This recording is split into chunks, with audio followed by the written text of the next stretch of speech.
নমস্কাৰ স্বাগতম জনাইছো আপোনালোকক টুডে নিউজ আকম 24 ইউটিউব চেনেলৰ অন্য এটা ভিডিঅ'লৈ। এক মৰ্মান্তিক ঘটনা। বুধবাৰে দুপৰীয়া এক শোকাবহ ঘটনা সংঘটিত হ'ল কৰিমগঞ্জত। ৰাজ্যত এতিয়া দিনে নিশে হৈ আছে প্ৰবল বৰষুণ। এই মুখলধাৰ বৰষুণৰ ফলত ক'ৰবাত হৈছে ভূমিস্খলন, ক'ৰবাত হৈছে কৃত্ৰিম বানপানী আৰু কাৰোবাৰ বানপানীৰ ফলত পোহনীয়া গৰু ছাগলী উটুৱাই লৈ গৈছে।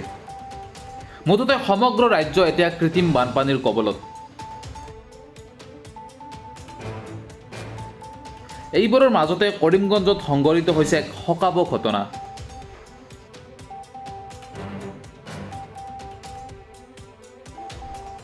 এখন চলন্ত অটোৰিক্সাৰ ওপৰত এডাল প্ৰকাণ্ড গছ বাগৰি পৰিল।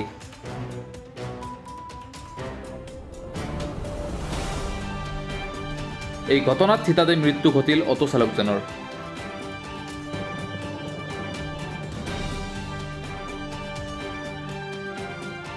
ইতিমধ্যে আপোনালোকে স্ক্ৰীনত দেখিবলৈ পাইছে কেনেকৈ উদ্ধাৰ অভিযান আৰম্ভ কৰিছে। চকু হেমেকি উঠা এক মৰ্মান্তিক ঘটনা। চলন্ত অটোৰিক্সাৰ ওপৰত এডাল প্ৰকাণ্ড গছ বাগৰি পৰিছে।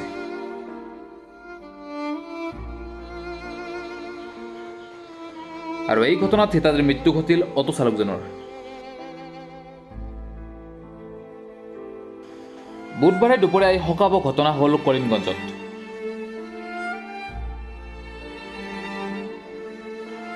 আমি জানিব পৰা মতে চহৰৰ মাজমজিয়াত থকা অগ্নি নিৰ্বাপক বাহিনীৰ কাৰ্যালয়ৰ সন্মুখতে এই ঘটনা সংঘটিত হয়।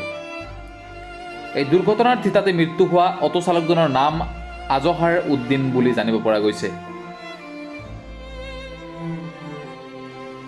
দুৰ্ঘটনাত পতিত হোৱা অটোৰিক্সাখনৰ নম্বৰ হৈছে AS10AC5197।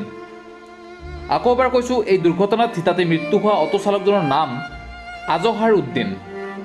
দুৰ্ঘটনাত পতিত হোৱা অটোৰিক্সাখনৰ নম্বৰ হৈছে AS10AC5197।